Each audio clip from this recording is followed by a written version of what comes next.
जी students, हमने यहाँ पे बात की थी कि दोबारा हम यूज करते हैं Faraday's law of electromagnetic induction को। E is equal to minus N del phi by del T. क्या करता हूं, अगेन आपको पता है n नंबर ऑफ टर्न्स, ये कांस्टेंट है, इसको मैं डेल के अंदर ले जाता हूं। ये देखें हमारे पास, ये डेल के अंदर ब्रैकेट में ले गया n phi del n phi by del T. क्या करता हूं, मैं वहां से वैल्यू पुट करता हूं। हमने पढ़ा n फाई जो है वो बराबर है Li के, और ये वैल्यू मैंने n फाई की जगह Li पुट कर दिया। जब मैंने इसकी जगह Li पुट किया तो मेरे पास ये बन गया E is equal to minus del Li by del T. अब इसमें देखिए L फिर कांस्टेंट है, इसको मैं डेल से बाहर ले आता हूं तो मेरे पास ये बन गया E is equal to minus L del I by del T. या हम ऐसे कह सकते हैं कि E directly proportional to del I by del T. Very interesting, very important, ये डेफिनेशन है एक्चुअली सेल्फ इंडक्शन की। क्या कि rate of change of current, rate of change of current through the coil induces EMF in same coil. देखिए ये mathematics, it's a beauty of mathematics. आप देखें हमारे पास rate of change of current through the coil is directly proportional to induce EMF in same coil. इस phenomena को हम कहते हैं कि हमारे पास सेल्फ इंडक्शन है। अब नेगेटिव साइन क्या शो करता है, वही पुराने वाला फंडा। आप जानते हैं कि लेंज़ेस लॉ में हमने ये पढ़ा था कि इंड्यूस EMF हमेशा, इंड्यूस करंट हमेशा अपोज करेगा अपने उस कॉज को जो कॉज उसको प्रोड्यूस करने वाला है।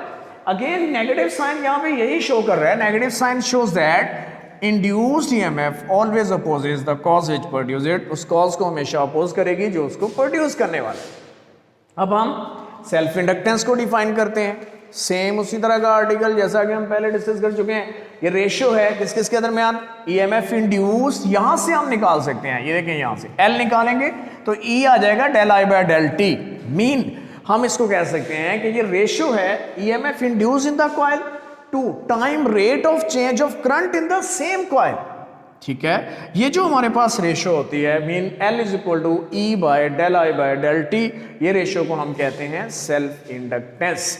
इसके यूनिट क्या होते हैं, सेम यूनिट हेनरी, और हेनरी बराबर है वोल्ट सेकंड पर एम्पियर, सेम जिस तरह के हमने म्यूचुअल इंडक्टेंस की बात की थी।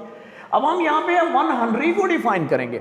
1 हेनरी सेम, आप देखें उसमें 2 कॉइल्स की बात की थी, यहाँ 1 कॉइल की बात करेंगे। ठीक है, वहां पे हमने ये कहा था कि एक कॉइल में करंट चेंज करने से दूसरे में EMF इंड्यूस हुई है। यहाँ पे इसी में करंट चेंज करने से उसी कॉइल में EMF इंड्यूस हुई है। उसको हम जो है ना वो सेल्फ इंडक्शन कहते हैं। और यहाँ पे भी हेनरी जब आपने डिफाइन करना है, आपने एक कॉइल की बात करनी है, 2 की बात आप नहीं करेंगे। सो आप यहाँ पे लिखेंगे कि self inductance is 1 Henry if rate of change of current is 1 ampere per second। 1 ampere current 1 second में चेंज हो किसी कॉइल में, उस वक्त जो EMF उसमें इंड्यूस होगी उसी कॉइल में, सेम कॉइल में जो EMF इंड्यूस होगी उस वक्त 1 हेनरी होगी। Mean self inductance is 1 henry if rate of change of current in 1 ampere per second in a coil induces EMF in same coil. ये बात याद रखनी है, EMF of 1 volt in same coil. 1 henry is equal to 1 volt into 1 second into 1 per ampere. अब इसकी dependence क्या है, dependence ये है कि number of turns of coil पे ही डिपेंड करती है, एरिया ऑफ क्रॉस सेक्शन और कोर मटेरियल, सारी की सारी डिपेंडेंस वही। सिर्फ एक डिपेंडेंस इसमें नहीं है, क्लोजनेस ऑफ कॉइल्स, क्योंकि वहां पे 2 कॉइल्स थी, उनके क्लोजनेस पे भी डिपेंड करती थी। यहाँ पे जो है ना वो बाकी तीनों फैक्टर वही हैं, number of turns of coil, area of cross section और कोर मटेरियल। लास्ट वाली बात बड़ी इंटरेस्टिंग है, वो एक्ट्स एज बैक EMF। ये जो हमारे पास सेल्फ इंड्यूस्ड EMF है, ये ऐसे एक्ट करती है जैसे कि बैक EMF के तौर पे। कैसे, जरा देखें कि जब करंट कॉइल में इंक्रीज करवाया जाता है, करंट इंक्रीज करवाने से डेफिनेटली मैग्नेटिक फ्लक्स भी इंक्रीज करेगा। मैग्नेटिक फ्लक्स के इंक्रीज करने से उसमें इंड्यूस EMF पैदा होगी। अब वो जो इंड्यूस EMF उसमें पैदा हो रही है, वो इंड्यूस EMF याद रखिएगा, वो जो एक्सटर्नल EMF है, जो बैटरी की EMF है, वो उसके ऑपोजिट होगी, क्योंकि अकॉर्डिंग टू लेंज़ेस लॉ उसने उसको अपोज करना है। मीन उसकी पोलैरिटी ऑपोजिट होगी। उसकी पोलैरिटी ऑपोजिट होने का मतलब यह है कि उनके करंट्स ऑपोजिट होंगे। जो एक दूसरे को अपोज कर रही होंगी।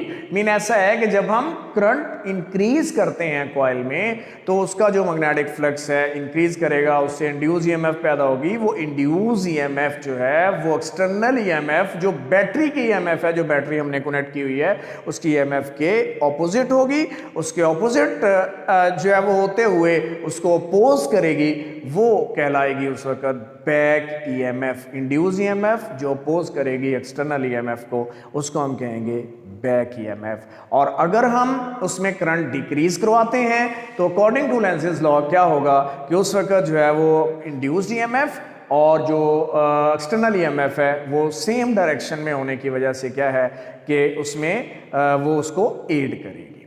And thank you so much. इसको लाजमी तौर पे जो है वो याद कीजिएगा साथ साथ, क्योंकि कॉलेज में इसमें इससे रिलेटेड टेस्ट भी होंगे और टेस्ट जो है ना वो आपके इंशाल्लाह रिटर्न लिए जाएंगे। सो आपने इसको जो है ना वो साथ साथ याद करना है। Wish you best of luck and thank you so much.